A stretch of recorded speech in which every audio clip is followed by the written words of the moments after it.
50వ కీర్తన మొదటి వచనం. దేవాది దేవుడైన యెహోవా ఆజ్ఞ ఇచ్చుచున్నాడు. తూర్పు దిక్కు మొదలుకొని పడమటి దిక్కు వరకు భూనివాసులను రమ్మని ఆయన పిలుచుచున్నాడు. 2వ వచనం. పరిపూర్ణ సౌందర్యము గల సియోనులో నుండి దేవుడు ప్రకాశించుచున్నాడు. 3వ వచనం. మన దేవుడు వేంచేయుచున్నాడు, ఆయన మౌనముగా నుండడు. ఆయన ముందర అగ్ని మండుచున్నది, ఆయన చుట్టూ ప్రచండ వాయువు విసురుచున్నది. 4వ వచనం. ఆయన తన ప్రజలకు న్యాయము తీర్చుటకై 5వ వచనం. బల్యర్పణ చేత నాతో నిబంధన చేసుకొనిన నా భక్తులను నా యొద్దకు సమకూర్చుడని మీది ఆకాశమును భూమిని పిలుచుచున్నాడు. 6వ వచనం. దేవుడు తానే న్యాయకర్త అయి ఉన్నాడు. ఆకాశము ఆయన నీతిని తెలియజేయుచున్నది. 7వ వచనం. నా జనులారా, నేను మాటలాడబోచున్నాను, ఆలకించుడి. ఇశ్రాయేలు, ఆలకింపుము.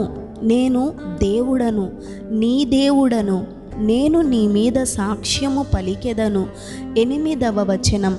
నీ బలుల విషయమై నేను నిన్ను గద్దించుటలేదు, నీ దహన బలులు నిత్యము నా ఎదుట కనబడుచున్నవి. 9వ వచనం. నీ ఇంట నుండి కోడెనైనను నీ మందలో నుండి పొట్టేళ్లనైనను నేను తీసుకొనను. 10వ వచనం. అడవి మృగములన్నీయు 1000 కొండల మీది పశువులన్నీయు నావే కదా. 11వ వచనం. కొండలలోని పక్షులన్నిటినీ నేనెరుగుదును, పొలములోని పశువాదులు నా వశమై ఉన్నవి. 12వ వచనం. లోకమును దాని పరిపూర్ణతయు నావే, నేను ఆకలిగొనినను నీతో చెప్పను. 13వ వచనం. వృషభముల మాంసము నేను తిందునా, పొట్టేళ్ల రక్తము త్రాగుదునా. 14వ వచనం. దేవునికి స్తుతియాగము చేయుము, మహోన్నతునికి నీ మ్రొక్కుబడులు చెల్లించుము. 15వ వచనం. ఆపత్కాలమున నీవు నన్ను గూర్చి మొర్రపెట్టుము, నేను నిన్ను విడిపించెదను, నీవు నన్ను మహిమపరచెదవు. 16వ వచనం. భక్తిహీనులతో దేవుడు ఇట్లు సెలవిచ్చుచున్నాడు, నా కట్టడలు వివరించుటకు నీకేమి పని, నా నిబంధన నీ నోట వచించెదవేమి. 17వ వచనం.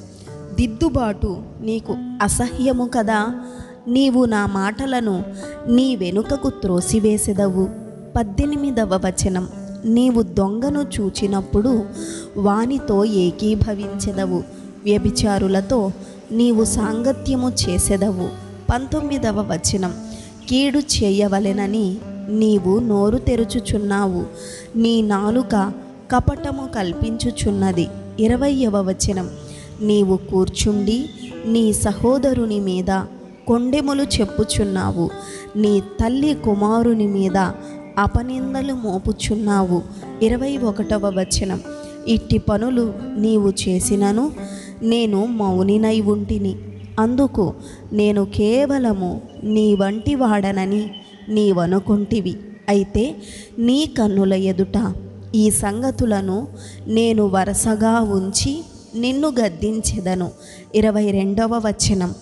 దేవుని మరచువారలారా, దీన్ని యోచించుకొనుడి, లేని ఎడల నేను మిమ్మును చీల్చివేయుదును, తప్పించువాడెవడునూ లేకపోవును. 23వ వచనం. స్తుతియాగము అర్పించువాడు నన్ను మహిమపరచుచున్నాడు, నేను వానికి దేవుని రక్షణ కనపరచునట్లు వాడు మార్గము సిద్ధపరచుకొనెను. ఆమేన్.